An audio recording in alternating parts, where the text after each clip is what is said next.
Hi, I'm Susie Garden, and this is the Ageless and Awesome podcast. I'm an age-defying naturopath and clinical nutritionist, and I'm here to bust myths around women's health and aging so that you can be ageless and awesome in your 40s, 50s, and beyond.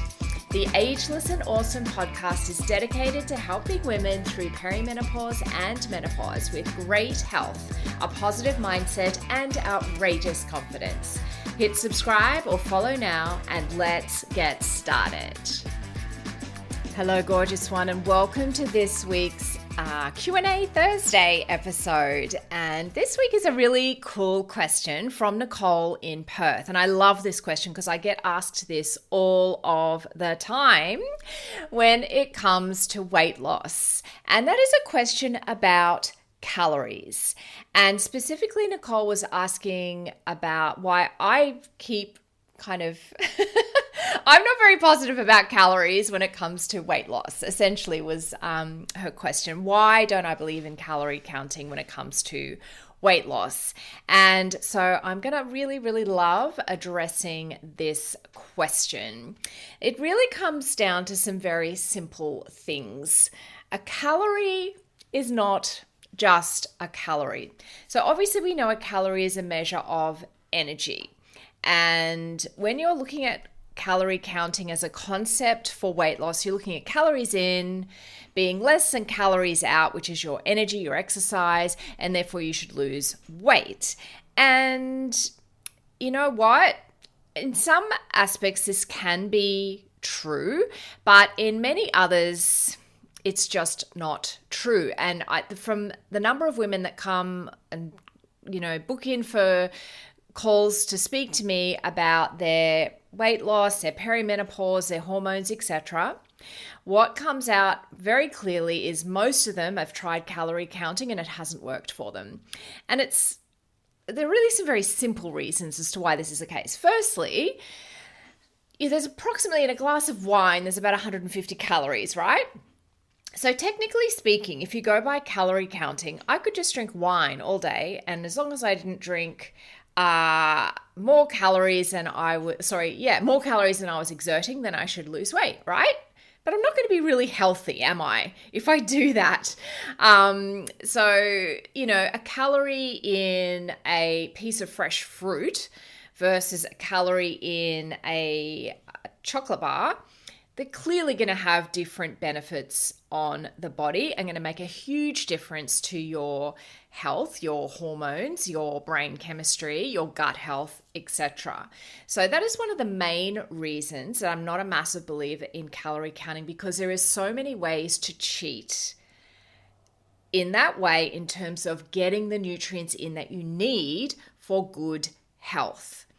And when you actually look at whole foods and the calories that they have and contain, you'll find actually if you put one of my personalized nutrition plans into MyFitnessPal, and I've done it, and it does come up at a relatively low calorie kind of eating plan.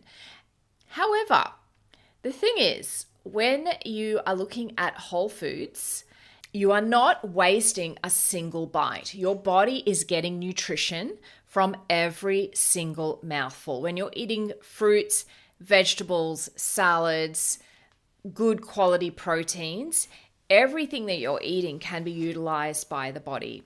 And so it makes sense that if you've got a big plate of, veggies versus the same calories in chocolate, you're going to be getting so much more benefit out of that big plate of veggies, right? So if you're just looking at your eating from a calorie point of view, then you're not going to be making a lot of sense with the foods that you eat.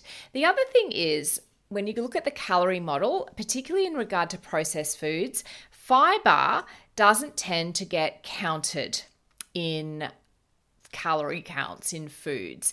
And in fact, in the processed food industry, so foods that come in packets, the manufacturers don't actually have to include the calories in fiber at the same level as they do at the other ingredients. So, and the reason behind this is that authorities have argued that fiber has no calories because the human body doesn't digest it. However, modern studies show that, of course, we know we have a microbiome now, right, in our gut, and we know that that microbiome needs to be fed, and it feeds on fiber. And as they feed on the fiber that you're eating, these bacteria are producing fat molecules that the body uses for energy. So therefore, fiber actually does have a calorie value. But in the US, the food industry is still allowed to subtract fiber from a food item's overall calorie count. In other countries like Canada and in the EU, fiber does count, but it's at a reduced rate to what it actually is. And the thing is that is just yet another problem with using calories, is that it's actually not that accurate.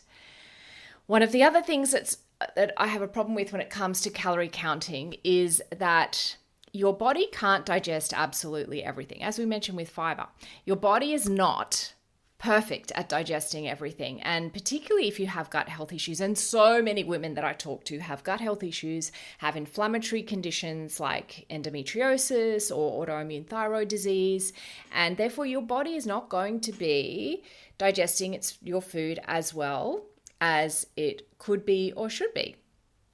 Digestion is actually a very complex process. Your body uses a whole bunch of different metabolic pathways to break down different nutrients, and some of your nutrients you're going to absorb and some are going to go out in your waste products. So it is actually quite not a good idea to use calories when you are looking at weight loss. Another example I can give you is the calorie count of nuts. And a lot of people are aware of this already, but if you look at the calorie count in nuts, it's very high. It's very high. But when they've done studies in people, particularly people with conditions like diabetes, people who eat a diet high in nuts actually tend to have much better weight control. So the calorie count of a nut is not really relevant when it comes to what is required for the body to digest that nut. We're using energy to do that. So it is complicated. It is complicated. I also wanted to talk about the fact that and I've addressed this a little in the podcast before, is even the order in which you eat. So we know that if you have a couple of bites of protein first, that will help with managing your insulin levels. We know that it takes longer to break down protein and fats than it does for carbohydrates. So if you're eating a plate or rather a diet that's mainly carbs, and that's where you're getting your calories from, you're going to absorb that really quickly. It could spike up your blood sugar. That could make you hungry. Whereas if you're having a diet that's got more of your fats and your proteins, which are actually going to be higher in calories, but they're going to absorb more slowly, they're going to keep a nice steady blood sugar level, then you're not going to get as hungry as if you're more carb-based.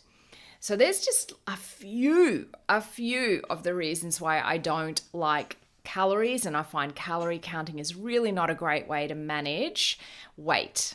And that's why I get really annoyed when I see particularly PTs tend to put people and women on very generic 1,200 calories a day kind of eating plans, which I think is just awful. I've done it myself before I was a nutritionist. I got put on it at a gym I was going to, and it was diabolical. And it actually set up even though I only did it for a week, it set up a terrible mindset for me, and I became quite obsessed with calories and entering everything into the app to count my calories every day, and I really have a major issue with that.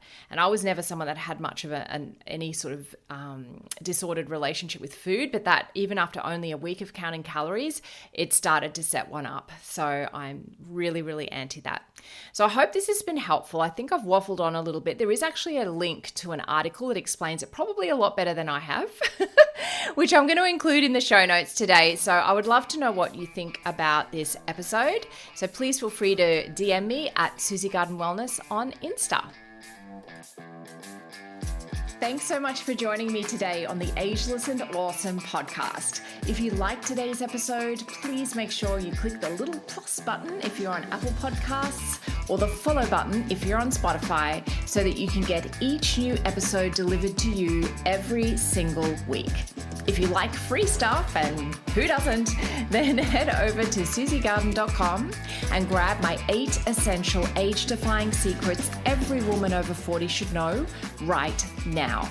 Or if you'd like to continue the discussion, head over to Instagram and DM me at Susie Garden Wellness. I'd love to connect with you.